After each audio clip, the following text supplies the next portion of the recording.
Assalamualaikum warahmatullahi wabarakatuh.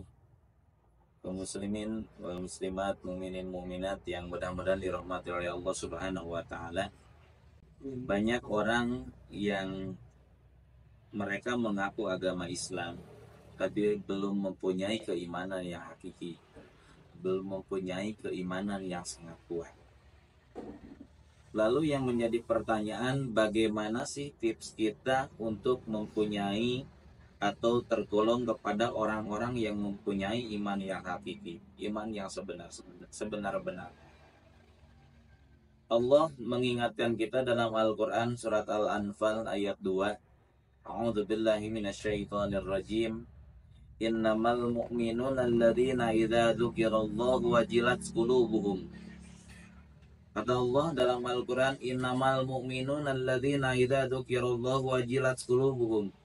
Sesungguhnya orang-orang yang beriman itu adalah orang-orang yang dimana dibacakan asma Allah, dimana-mana disebutkan kalimat-kalimat Allah, maka bergetarlah hatinya.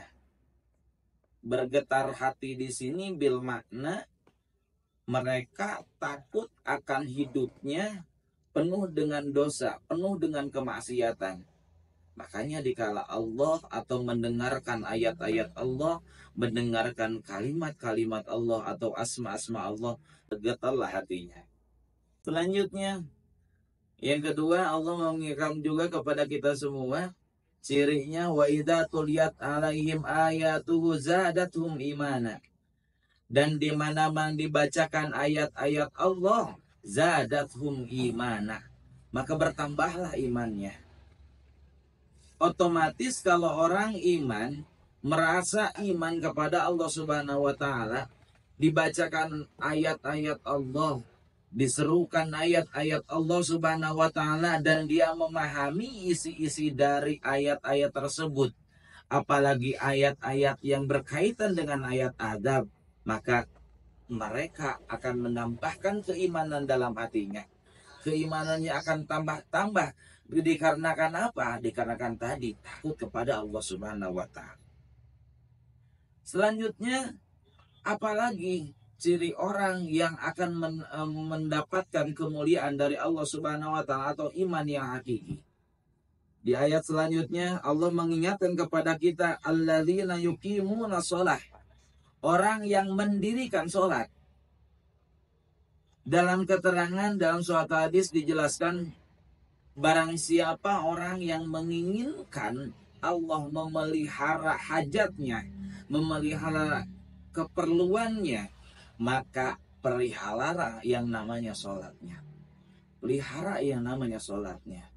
Kalau kita udah bisa mendirikan sholat, maka setinggi apapun manusia, setinggi jabatan pun apa itu manusia, sebanyak apapun itu hartanya, maka tidak ada nilainya di pandangan Allah Subhanahu wa taala kalau meninggalkan yang namanya sholat. Dalam hadis yang lain juga disebutkan, as-sholatu imaduddin. Sesungguhnya sholat itu adalah tiangnya agama. Kalau kita mendirikan yang namanya sholat, maka kita seakan-akan mendirikan yang namanya agama. Sebaliknya, apabila kita meninggalkan sholat, maka seakan-akan kita meruntuhkan agama kita sendiri.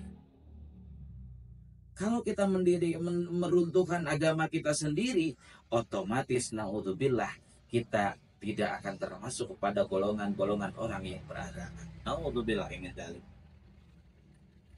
Terus ayat selanjutnya, apalagi sih ciri orang yang beriman itu? Di sini disebutkan wa mimma razaqnahum yunfikun, dan mereka menginfakkan dari sebagian hartanya, menginfakkan dari sebagian harta yang dimilikinya untuk apa? Untuk jalan Allah Subhanahu wa taala, untuk agama Allah Subhanahu wa taala. Infak di sini bukan hanya berinfak masalah harta saja, untuk harta saja, tapi berinfak dengan ilmu, berinfak dengan yang namanya tenaga, pikiran dan sebagainya. Itu pun termasuk kepada golongan-golongan orang yang disebutkan dalam surat Al-Anfal.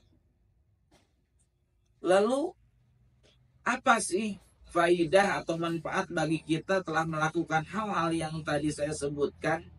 Maka Allah di ayat selanjutnya memberikan kabar kepada kita semua, lahum darajatun ing darobihim. Maka Allah akan memberikan derajat yang tinggi bagi orang-orang yang melakukan tadi. Selain diberikan derajat tinggi, apalagi Allah akan memberikan wa magfiratun. Ya, di sini Allah akan memberikan magfirah atau pengampunan dari dosa-dosa kita. Dan yang terakhir, warizkun karim.